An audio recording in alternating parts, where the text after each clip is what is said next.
صاحب سے شاہ صاحب بڑی خوبصورت بات ہو رہی تھی کہ اخوت کے حوالے سے کہ حضور علیہ الصلوۃ والسلام نے ذات پات کے سسٹم کو ختم کیا. حضرت بلال جو غلام در غلام تھے کعبے کی چھت پہ ان کو کھڑا کیا. حضور نے اپنے خاندان سے بھی اور قریش کی کسی اور خاندان کو نہیں کھڑا کیا.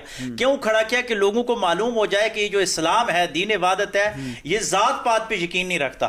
اور یہ جو عرب کی سرزمین سے عجم میں اسلام آیا نا ہمارے ہندوستان کی گنگائی جمنائی تہذیب جو ہے اس کے اندر تو یہاں پہ بھی ذات پات کی بڑی تفریق تھی. میں قربان جاؤں ان صوفیاء پہ جنہوں نے اسلام کو سفینوں سے نکال کر سینوں کے اندر منتقل کر دیا. یہ اسلام سینوں میں تبھی آیا کہ انہوں نے یہاں یہ برہمن سمراج جو 4 حصوں میں بٹا ہوا تھا کہ کوئی شودر ہے کوئی کیا ہے کوئی کیا ہے کوئی ویش ہے اور کوئی برہمن ہے کوئی کھتری ہے تو آ کے ختم کر دیا. فرمایا ایک آدم کی اولاد ہیں آدمی ہے لا الہ الا اللہ محمد رسول اللہ ہمارا امتیاز ہے.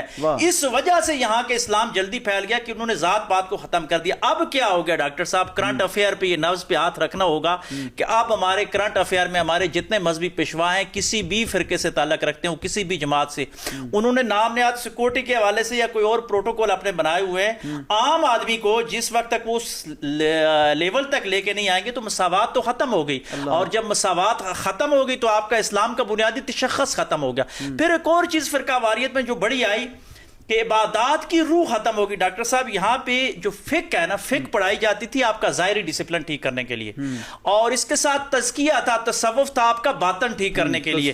جی ہم نے یہ کیا. مجھے امام ابو حنیفہ کی بڑی خوبصورت بات یاد آ گئی کہ وہ حج میں تھے تو ایک آدمی آ گیا کہ دوران حرم میں نے پہنے ہوئے ایک جوم مجھ سے جو ہے وہ میں نے مار دیا تو بتایا اس پہ کفارہ کیا. آپ نے فرمایا کہاں کے رہنے والے ہو؟ اس نے کہا جی میں کوفے سے آیا ہوں. تو آپ نے فرمایا آل رسول پوری وہاں کٹا دی تمہیں فتویٰ یاد نہیں آیا ادھر حرم میں آ کے ایک جوم مارنے کے اوپر تمہیں یہ فتویٰ یاد آ رہا ہے. آج مسلمانوں کا ڈاکٹر صاحب ہمارا المیہ یہ ہو گیا عجم میں بھی اور عرب میں بھی کہ ہم رکعتوں کے اوپر ہماری لڑائی ہے ہاتھ باندھنے پہ لڑائی ہے ٹخنے اوپر کرنے کے لیکن عبادت کا روح تو یہ ہے ہی نہیں.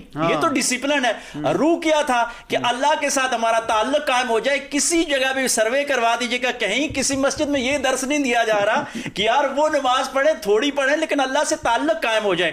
ڈسپلن پہ بڑا مینٹین ہو رہا ہے کہ پگڑی کا سائز کیا ہوگا لباس ہمارا کیا ہوگا. یہ چیزیں تو ہماری کہیں نہ کہیں ٹھیک ہوتی گئی یا مزید ہمیں فرقہ واریت کی طرف لے گئی لیکن روح جو تھی. اب مسجد کے لیے کہا گیا کہ نماز اگر گھر میں پڑھتے ہو تو ایک کا ثواب ہے مسجد میں 27 نمازوں کا ثواب ہے.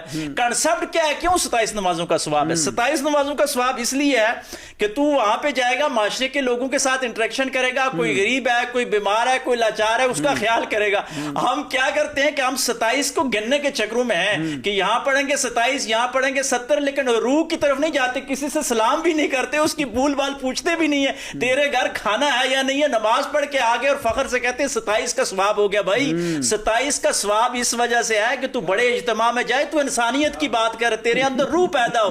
آج اگر ہم عبادت کی روح کو ڈاکٹر صاحب پیدا کر دیں تو ہماری فرقہ واریت ختم ہو جائے گی. ورنہ ہم فقی مشگافیوں میں بہت زیادہ کھو گئے ہیں لیکن امت حقیقت سے بہت دور ہوتی چلی جا رہی ہے جس کا انفرادی بھی اور اجتماعی بھی آج ہم سب نقصان کہیں نہ کہیں دیکھ رہے ہیں کہ غیر ہمارے اوپر کس طرح چھائے بیٹھے ہیں. بڑے خوبصورت آپ نے بات کی. یقیناً کہیں نہ کہیں ہم جو ہے جو دین اسلام کی حقیقت ہے جو اس کی روح ہے اس کی اسپرٹ ہے اس سے ہم دور ہوتے چلے جا رہے ہیں. اور یہی وجہ ہے کہ آج جیسے ڈاکٹر صاحب نے کہا کہ کفار جو ہے وہ کہیں نہ کہیں ہمیں جو ہے وہ ظلم و ستم کی چکی میں ہم پس رہے ہیں اور